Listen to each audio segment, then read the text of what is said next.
नमस्कार। इन खबर में आपका स्वागत है। प्रधानमंत्री नरेंद्र मोदी के बारे में हर कोई जानता है कि जो भी करते हैं बहुत सोच समझ के करते हैं और प्लानिंग के साथ करते हैं। इस उद्देश्य के साथ करते हैं कि ये कहाँ पे निशाना लगाना है। जैसे ही उन्होंने 14 अगस्त को विभीषिका स्मृति दिवस के रूप में घोषित किया, उसके तत्काल बाद केंद्रीय गृह मंत्रालय ने नोटिफिकेशन जारी किया।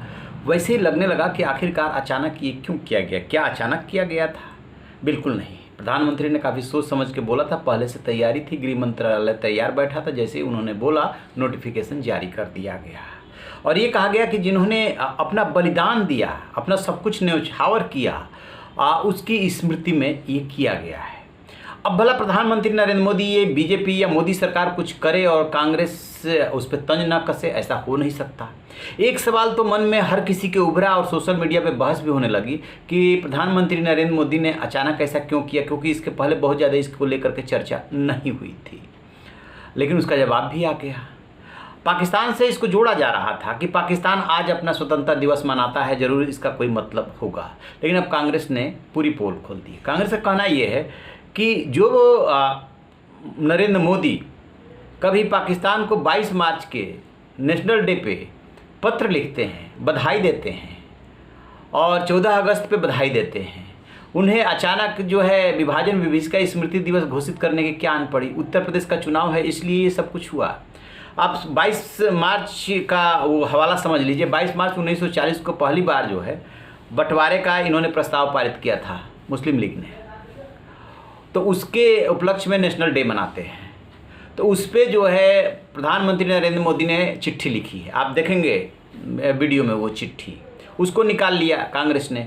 इसके पहले 2015 में जब उन्होंने इसी आज़ादी के जश्न को लेकर के बधाई दी है, वो ट्वीट भी निकाल लिया और सब कुछ पोस्ट कर दिया और कहा कि बताइए, जब आप जो है बधाई दे रहे थे, तारीफ़ कर रहे थे, तब ये विभीषिका का ध्यान नहीं आया था, तब लोगों ने समर्पण नहीं किया था, तब लोगों ने बलिदान नहीं दिया था, तब लोगों का दुख दर्द सामने नहीं आया था। बीजेपी की पोल पट्टी खुल चुकी है। वो कैसी विभाजनकारी राजनीति करती है ये सबको पता चल चुका है। चूँकि उत्तर प्रदेश समेत 5 राज्यों में अगले साल की शुरुआत में चुनाव है और ये मना करके आप सीधे सीधे डिवीज़न करने की कोशिश कर रहे हैं और अपने वोट बैंक को एकजुट करने की कोशिश कर रहे हैं, ये संदेश देने की कोशिश कर रही है। ये बात सबको समझ में आ रही है। दूसरे कांग्रेस के प्रवक्ता, ये सब कुछ रणदीप सुरजेवाला ने किया, जो मुख्य प्रवक्ता हैं कांग्रेस के, महासचिव भी हैं, और जो पवन खेड़ा है वो भी सामने आया है, बहुत तेज तर्रार प्रवक्ता है। वो कह रहा है कि हमसे पूछिए ना, हम दर्द जानते हैं ना, हमने अपने परिवार के लोगों को खोया है, आपने क्या खोया है?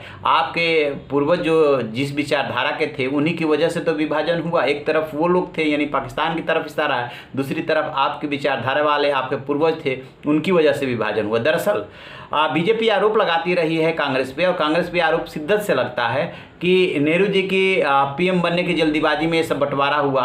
और ये जब जैसे ही कांग्रेस पे आरोप लगता है तो कांग्रेस बीजेपी को और संघ को ये कह करके घेर लेती है कि वो विभाजनकारी राजनीति तो आप ही करना जानते हैं। तो कहने का मतलब ये है कि ये मुद्दा भी अब राजनीतिक हो गया है और लंबा खींचेगा, इस पर तकरार और बढ़ेगी, दोनों तरफ से बातें होंगी।